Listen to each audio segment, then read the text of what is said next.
Robert. Et voilà.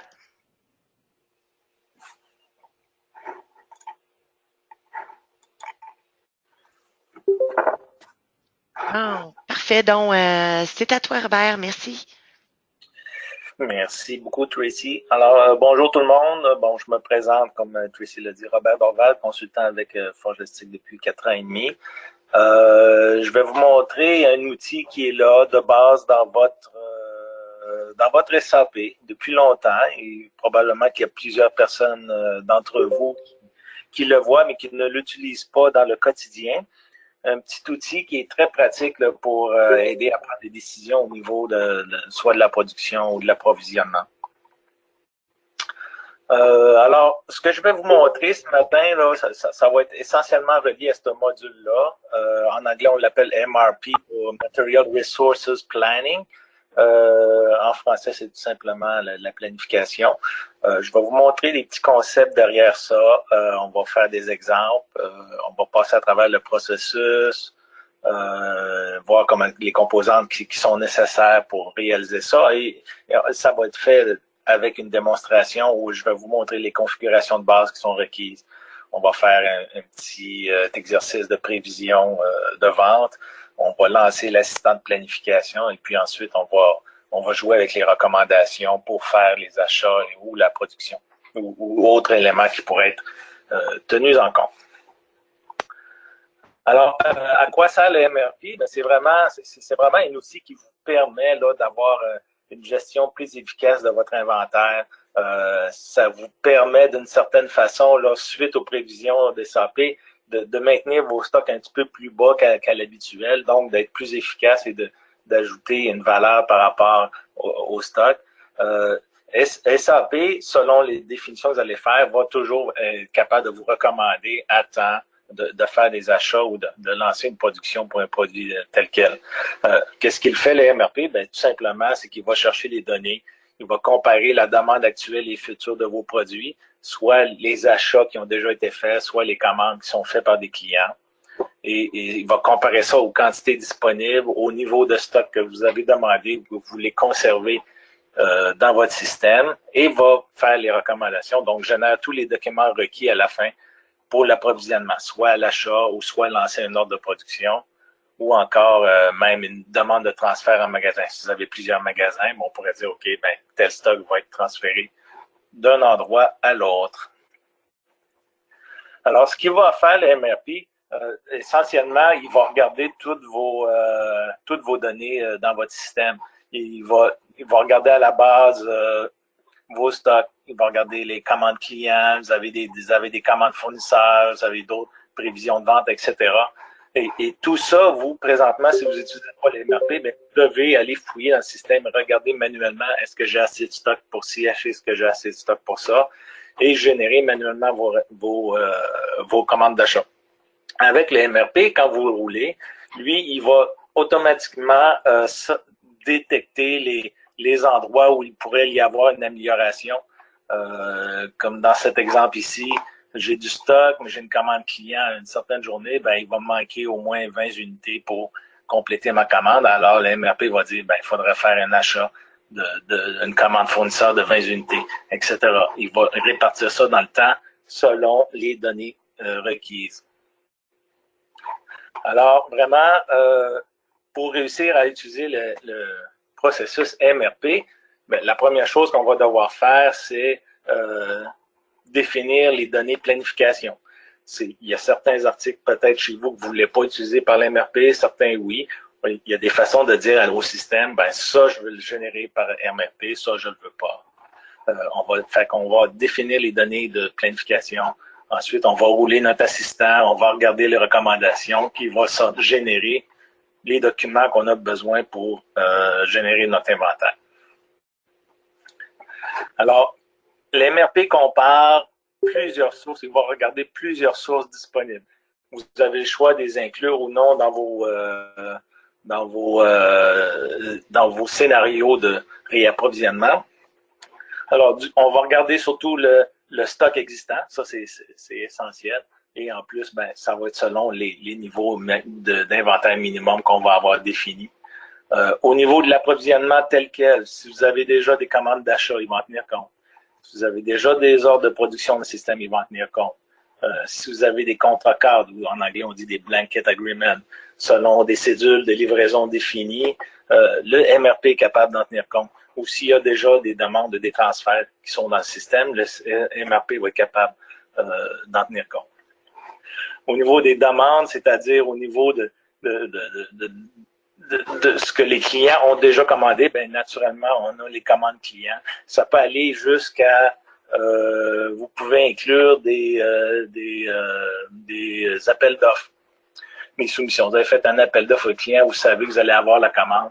On pourrait l'inclure dans le système pour dire, OK, celle-là, elle devrait faire partie du calcul pour mes prévisions futures. Alors, beaucoup de petites options. On va les voir un peu plus en détail dans la démonstration. Et alors, une fois que toutes les sources ont été compilées, on va se ramasser avec soit une recommandation d'acheter, de transférer ou de produire notre produit.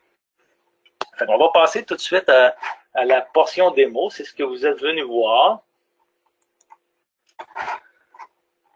OK. La première chose que je vais vous montrer, c'est essentiellement là, les petites données de base, qu'est-ce qui se cache derrière tout ça pour être capable de générer une planification avec le système. Premièrement, on va aller dans la gestion des stocks, dans la donnée de base des articles, et on va aller voir les données essentielles qui sont requises pour ça. Et ici, j'ai une matière première qui s'appelle WB, Dry White Bean. Si je m'en vais voir cette matière-là, on a un onglet qui est l'onglet de planification et sur celui-ci, si je veux le générer ou le gérer par MRP, je vais devoir lui dire ici que la planification va se faire selon les besoins en composants, c'est-à-dire le MRP. L'autre choix, c'est aucun, c'est-à-dire que ça ici, si je le laisse à aucun, ben le MRP il n'en tiendra tout simplement pas compte. Alors oui, je veux le gérer par MRP.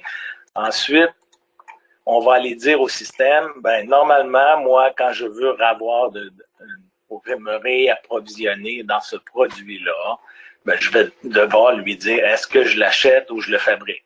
L'acheter, ça va naturellement, au moment du besoin, lancer une commande d'achat.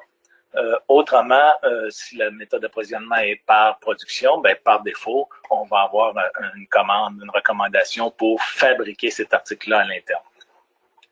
Qu'est-ce qu'on voit aussi d'intéressant sur cet écran-là? C'est un multiple de commandes. Le multiple de commandes, ce que ça fait, c'est que ça va s'assurer qu'on ait toujours une quantité ou un format qui respecte le format d'approvisionnement. Dans ce cas-ci, pour l'exemple que je voulais vous illustrer, j'ai mis un multiple de commandes de 1000 livres, c'est-à-dire qu'à chaque fois que je vais commander, ça va toujours être des multiples de 1000. Pourquoi? Parce que dans ce cas-ci, une palette de ces bins-là pesait 1000 livres et je veux commander en palette. Et mon camion,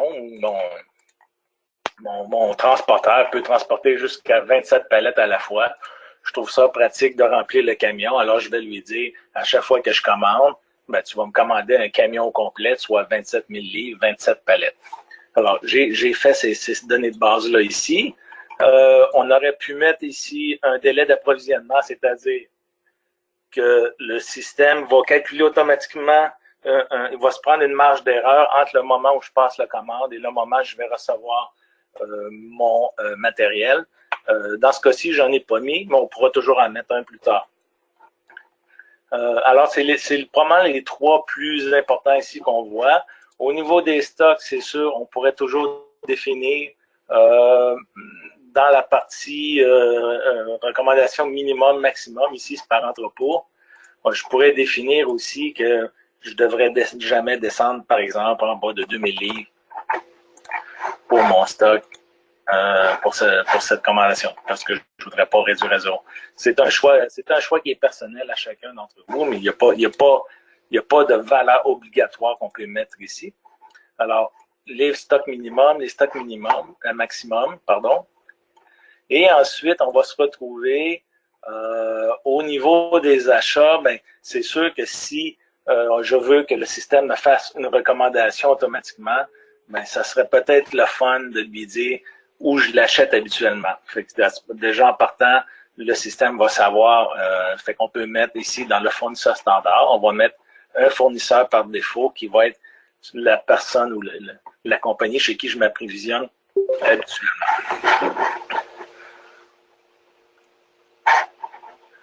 On pourrait aller voir un autre article,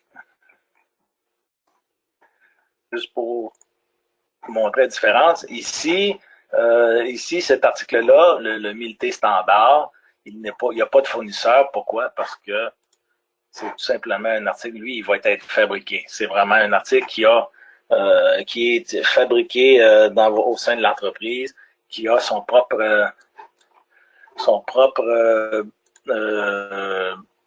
nomenclature. Si on regarde ici,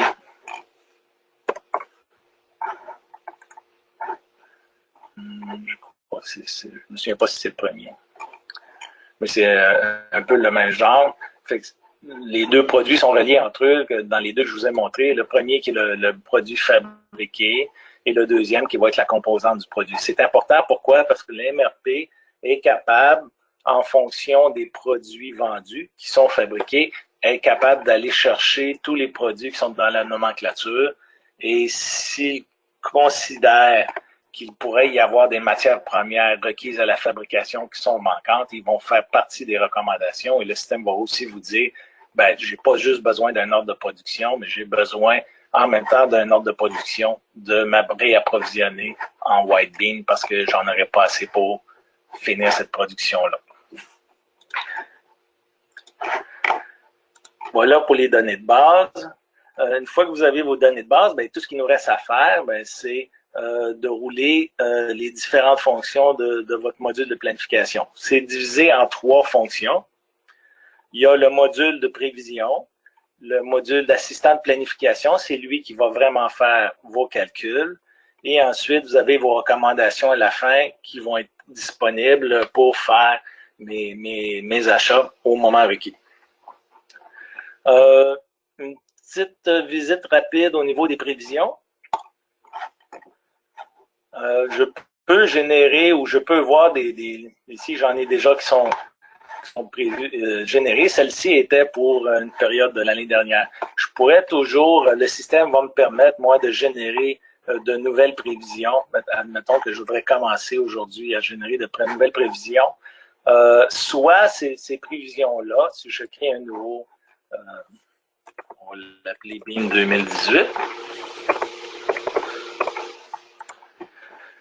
je peux, au niveau de mon forecast, de mes prévisions, générer un module manuellement et je pourrais dire, OK, ici, ben, je vais en vendre 5000 au mois de 5500, 6000 au mois de juin, 600 au mois de août, etc. On pourrait faire ça avec chacun des articles.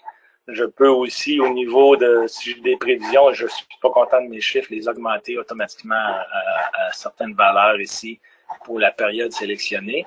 Ou on peut ici, quand on fait une génération de prévisions, ici, c'est vraiment, on va chercher les données historiques. Par exemple, ici, pour ces articles-là, ici, je voulais avoir les prévisions basées sur les ventes que j'ai faites l'année dernière. Mais je pourrais aller chercher ces mêmes articles-là.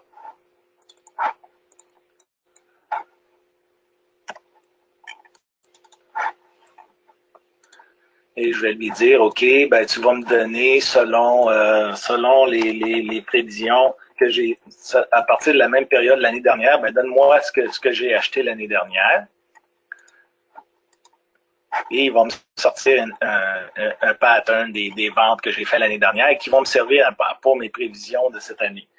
Je pourrais, à partir de ce moment-là, dire, OK, ben ça, oui, on va, les ventes, j'estime qu'ils vont augmenter 10%. Celle-là, je pourrais dire, OK, ils vont augmenter de 25%. Et celle-là, je pourrais dire, bon, ils vont diminuer de 10%. Pour X raison. Je peux toujours changer manuellement mes prévisions. Je peux les arranger. Vos prévisions, elles sont complètement exportables dans un fichier Excel. Vous pourriez bâtir un fichier de prévision comme ça, le copier et puis l'envoyer dans un fichier Excel, le retravailler. et vous pourriez reprendre ce fichier Excel-là une fois qu'il a été retravaillé. Si je prends cette sélection-là ici, je pourrais revenir dans mon fichier et il va venir updater toutes vos valeurs automatiquement. C'est très facile, si on n'aime pas travailler directement dans ce tableau-là, de travailler dans un fichier Excel et de le retravailler en fonction des valeurs qu'on peut avoir. Une fois que ça c'est fait, ben, je vais... Oups! Deux articles font référence à la même date. Ok, j'ai des articles en double ici.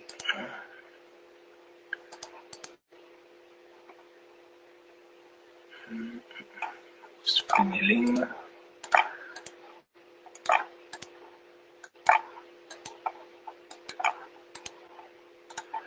Ça va être inspiré. OK. J'ai dans mon système un nouveau forecast pour mes calculs futurs. Voici mes prévisions. On va passer au plus intéressant qui est l'assistant de planification.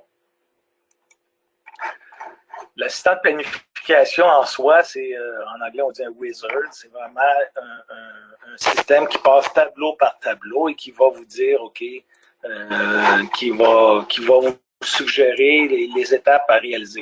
Si vous avez déjà des scénarios qui existent, vous n'avez pas à les reconstruire à chaque fois. Il est possible d'utiliser des scénarios qui existent déjà. Moi, j'en ai déjà un dans le système, mais je pourrais soit dire, OK, je crée un nouveau scénario et là, on va aller dire c'est quoi ce que je veux faire. Ou non, on va faire un scénario ici qui est en fonction des besoins. Vos scénarios, vous pouvez les faire pour une portion de votre production, pour une portion de vos achats. Ça pourrait être un scénario seulement pour un certain type de matière première. Vous l'affectez à un groupe. Vos scénarios sont totalement flexibles. Vous pourriez avoir aussi un scénario qui est pour un client spécifique, c'est-à-dire que je vais prendre seulement en considération, vous faites affaire avec Costco, ben, je vais avoir mon scénario Costco et ça va être seulement les articles qui sont vendus chez Costco qui vont faire partie de votre scénario.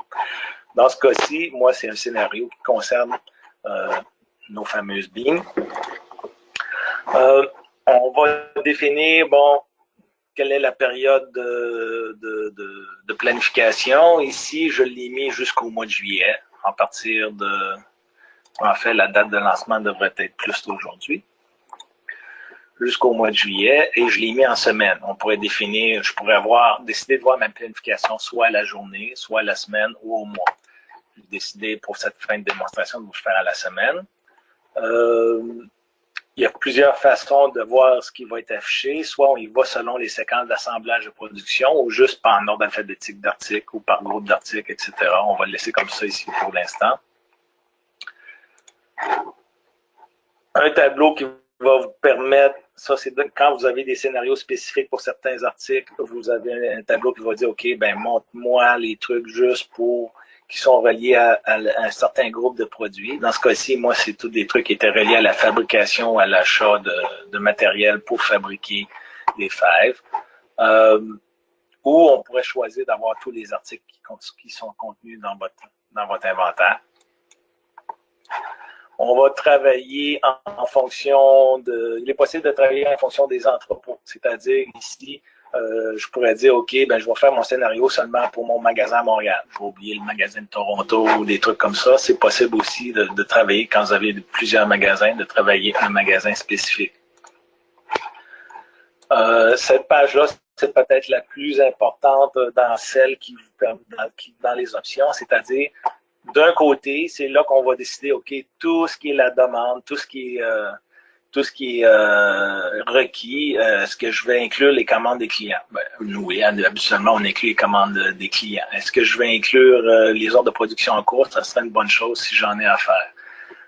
Des demandes de transfert qui sont déjà en cours, oui.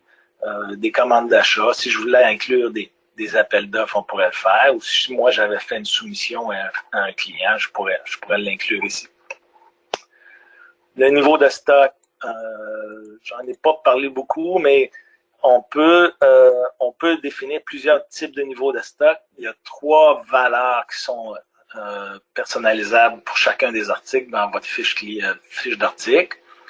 un maximum, un maximum, un minimum et un requis. Quand vous choisissez une de ces trois options-là, vraiment le MRP va essayer de rester le plus près possible de ces valeurs-là tout au long de ses calculs ou tout au long de la ligne de temps. Si je choisis minimum, il va essayer de garder mon entrepôt le plus près du minimum possible. Si je choisis le maximum, il va choisir d'essayer de garder le plus élevé possible pendant tout le temps de la période que j'ai choisie. Celui qui fait exception, c'est le minimum maximum. Celui-là va vous permettre de laisser monter, ou c'est plus une planification montagne russe que je dirais, où les recommandations d'achat ne vont se faire que lorsque vous atteignez votre minimum, c'est-à-dire que vous avez laissé descendre votre niveau le plus bas possible, et il va à ce moment-là recommander un approvisionnement tout de suite pour revenir au maximum. Et ça va, c'est soit en dents de scie, on peut dire, fait que ça va se promener entre le minimum et le maximum pour les périodes sélectionnées. Les prévisions ici, ben c'est les forecasts qu'on a décidé d'utiliser. Il n'est pas obligatoire. Je pourrais décider de ne pas utiliser de forecast et m'en tenir seulement aux données actuelles, ou je pourrais décider d'inclure ici le forecast que je viens de créer, qui est le B 2018. Au niveau des recommandations, ben, quand ça va être des achats, est-ce que je veux créer un PO directement, une commande, ou je pourrais juste demander de faire une réquisition d'achat? Le système vous permet les deux choix. Ici, à droite, c'est plus des exceptions, c'est-à-dire que oui, je voudrais tenir compte des commandes d'achat, ou oui, je voudrais tenir compte des appels d'offres. Par contre, s'il y avait un appel d'offres ici, il n'y en a pas un. Je voudrais peut-être que ce soit juste un appel d'offres qui soit tenu compte et non pas tous ceux qui sont dans le système. Alors, cette portion-là, c'est ce que ça va vous permettre de faire, de limiter certaines demandes ou certaines commandes ça vous permet d'en exclure par le fenêtre. Alors, une fois qu'on a fait ça, bon, si je veux réutiliser mon scénario plus tard, je peux le sauvegarder. Et ensuite, je vais l'exécuter. En l'exécutant, on va se ramasser ici avec un petit rapport qui va nous montrer, grosso modo, pour tous les articles que j'ai sélectionnés, l'état de la situation. Ici, ce qu'on voit présentement, c'est qu'il y a plusieurs valeurs en rouge. Pourquoi? Ça veut dire probablement que les délais ou les délais d'approvisionnement sont assez élevés et les quantités qui ont demandé ne seront pas livrées à temps. On peut, pour un article ou tous les articles, ouvrir le détail des recommandations ou le détail du rapport et aller voir, quand on regarde ici toutes les valeurs qui sont on pourrait dire en surélevé, ça nous permet de voir d'où viennent ces valeurs-là. Ici, au niveau de l'approvisionnement, si je m'en viens ouvrir cette fenêtre-là, ça va me dire, bon, ben normalement, je devrais avoir une commande d'achat pour le 13 avril, pour une quantité qui est là. C'est une commande d'achat qui est qui serait à partir de la recommandation. Dans votre, ici, vous avez ici vos niveaux de stock. OK? Fait que j'en ai au début, oups, je tombe ici, j'en ai plus. Pourquoi? Parce que la demande est très élevée. J'ai une commande client ici. Je peux même aller ouvrir la commande et regarder le détail. C'est qui mon client? Je peux voir les quantités qu'il a commandées, les dates qu'il avait demandé pour la livraison. S'il y a des problèmes à s'approvisionner ou à lui fournir le matériel, on peut alors prendre les recommandations ou les dispositions nécessaires pour corriger la situation. Alors, ça vous donne ici le calcul. L'approvisionnement, c'est vraiment ici vos commandes d'achat, votre stock, et il va vous faire semaine par semaine, ou si vous aviez décidé jour par jour, il vous les donnerait journée par journée, l'état de la situation ou l'état de vos stocks. C'est la même chose pour tous les autres. Alors, en fonction de tous ces calculs-là, ici, soit on va modifier nos scénarios, soit on va changer ou inclure ou pas inclure des commandes. Le système, en même temps qui a fait tous ces changements-là, va vous faire une série de recommandations. Ici, on voit qu'il y en a plusieurs à cet effet. des commandes d'achat, des demandes de transfert, il y a même ici des ordres de production. Alors, ça vous donne ici tout le portrait que le système présentement a décidé ou vous offre de faire. Si vous êtes content avec ces recommandations, qu'est-ce qu'on fait? On les sauvegarde. Et on va pouvoir, après ça, générer nos documents. Fait que le système, à la base, il ne fera jamais rien sans votre approbation. Quand on va arriver dans la section des recommandations d'ordre, je vais aller choisir le scénario. Bon, c'est déjà le bon scénario. On peut choisir le scénario et on va se ramasser un peu. C'est le même truc qu'on a retrouvé là, dans la fenêtre précédente, sauf que celle-ci, elle est éditable. Dans le sens que, bon, ici, si on voit les deux premières lignes, j'ai le même produit qui pourrait être acheté, mais il est acheté ici à 2 dates différentes. OK? J'aurais pu dans mon système de définition de produit, pour ce produit-là, au moment de la planification, j'aurais pu mettre un intervalle de temps ici et lui dire tout ce qui est dans la même semaine devrait être acheté en même temps. Et le système, à ce moment-là, dans une recommandation, aurait pris la date d'échéance ici, il aurait mis la même date pour les deux pour faire une seule commande au lieu de 2. Dans ce cas-ci, j'ai 2 dates séparées, mais moi, si je voulais avoir quand même ces 2 commandes-là envoyées ensemble, mais il me suffit de mettre les mêmes dates de livraison, d'avoir les mêmes codes de fournisseurs, c'est les mêmes prix. Ici, je fais une mise à jour de ça. Je m'ai commandé une seule commande. J'ai réussi à commander le matériel en question. Si on regarde ici au niveau des achats, on a exactement ce qu'il avait commandé. Il a fusionné mes deux recommandations en une seule date pour la date du 13 avril. Je pourrais lancer des demandes de transfert. Je pourrais dire, OK, ben ça, je suis prêt à lancer ces demandes de transfert-là. C'est la même chose ici. Au niveau de la demande de transfert, ben, il est fait en des dates séparées, mais là, c'est un mois séparé. OK, je peux dire, OK, on va les laisser comme ça et générer des demandes de transfert. Ces recommandations-là restent là tant aussi longtemps qu'on ne les a pas tous traitées. Si moi, je m'en vais faire d'autres activités dans SAP, que je faisais d'autres commandes, des achats de ça. Et si je décide de revenir à mes recommandations d'ordre, ben, je vais retrouver les recommandations exactement dans l'état où je les avais laissées la dernière fois. Alors, présentement, si je voudrais, on peut, en cliquant sur les colonnes, on peut classer dans l'ordre qu'on veut. Là, si je voudrais traiter mes ordres de production, on voit ici dans mes ordres de production pour les lignes 15, 16 et 17 que j'ai 3 ordres de production avec des quantités différentes. Pourquoi 50 000? Pourquoi 8 000? Pourquoi 15 000? Ben, c'est tout simplement en fonction des demandes ici. Quand on regarde la planification, il arrondissait à un multiple de 1000. Fait que c'était pour faciliter les choses, qu'on est toujours dans le chiffre rond, j'ai arrondi les chiffres. Et le reste, c'est en vertu de la demande. On pourrait très bien dire ici, OK, je vais générer mes ordres de production et je vais avoir 3 nouveaux ordres de production dans le système. Les ordres de production, bien entendu, si vous êtes familier avec cela, ils vont être seulement dans un statut planifié, c'est-à-dire que le système ne le mettra pas directement en production pour vous. Vous allez devoir, après ça, valider chacun des ordres de production. Vous pouvez toujours doubler la quantité à produire si vous décidez et les valider. Vous avez toujours le plein contrôle là-dessus.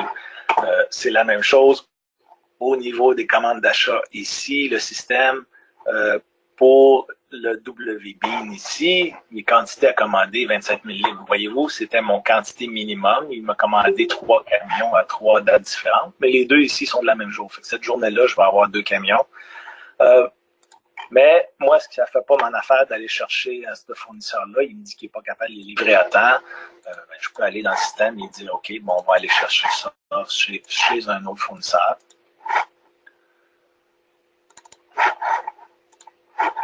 Je peux, avant de lancer mes recommandations, tout de suite dire au système, OK, je suis capable de dire, OK, ben, c'est pas chez mon fournisseur. D'où vient ce fournisseur-là ici? Ben, c'est vraiment, quand je vous ai montré au début, le fournisseur par défaut, c'était le fournisseur par défaut. Si votre fournisseur a une liste de prix associée, le système va aller chercher le prix du fournisseur. Sinon, s'il n'y en avait pas, les champs seraient libres. Et là, on pourrait dire, OK, ben ici, je sais que je vais payer 45 cents la livre pour mes produits. Quand je vais lancer ma commande d'achat, ben, il va être créé. Il en a commandé une pour 2 lignes. Pourquoi? Encore une fois, ma date d'échéance était identique. Si je commande à la fois pour celui-là la prochaine fois, ben, je vais avoir ma recommandation qui, elle, va être chez mon autre fournisseur. J'ai celui ici, oups. Chez mon Bean Vendor ici, j'ai le Marx ici qui a ces deux camions là avec ses dates de livraison.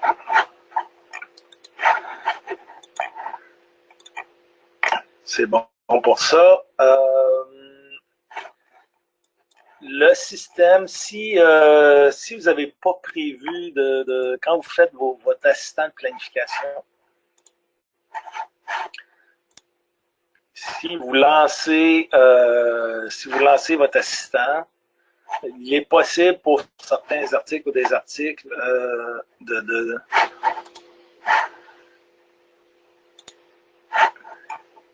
il est possible ici, pour certains articles, de venir ici changer l'intervalle seulement pour cette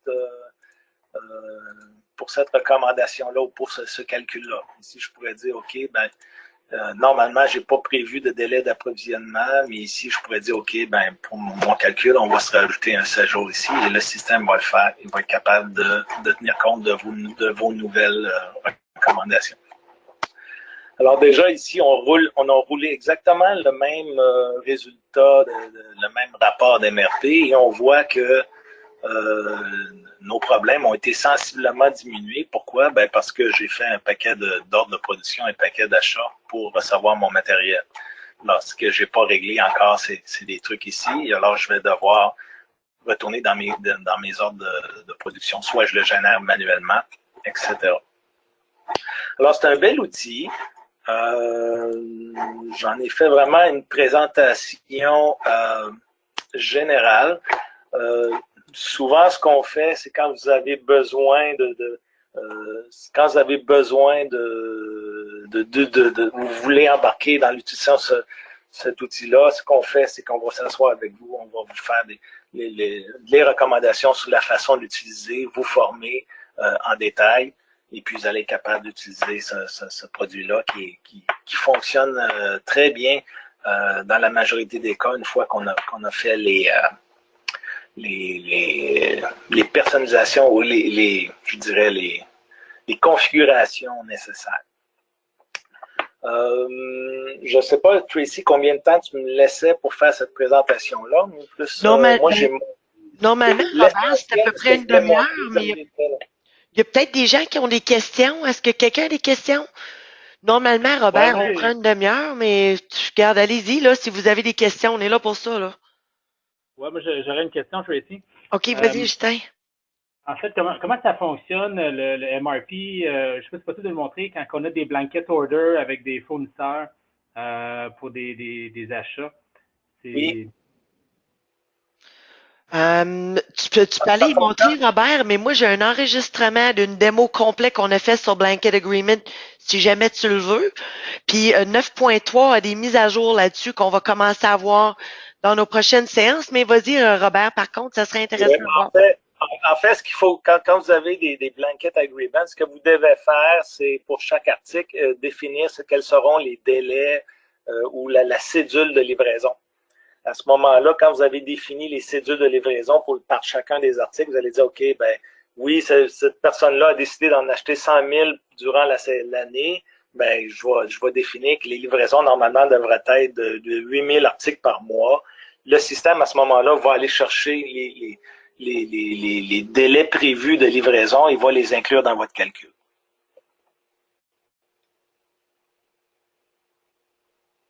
OK, parfait. Merci. Mais Justin, je vais t'envoyer l'enregistrement du Blanket Agreement. Je pense que ça va te donner une bonne idée là-dessus. Puis, comme je te dis, dans la version 9.3 qu'on présente dans les 3 prochaines webinaires, on en couvre une sur les nouveautés du Blanket qui sont intéressants. Robert, je sais pas si tu l'avais vu. Beaucoup de changements, oui. Oui. Beaucoup de changements sont intéressants. Oui, c'est intéressant. Est-ce qu'il y a d'autres questions, quelqu'un?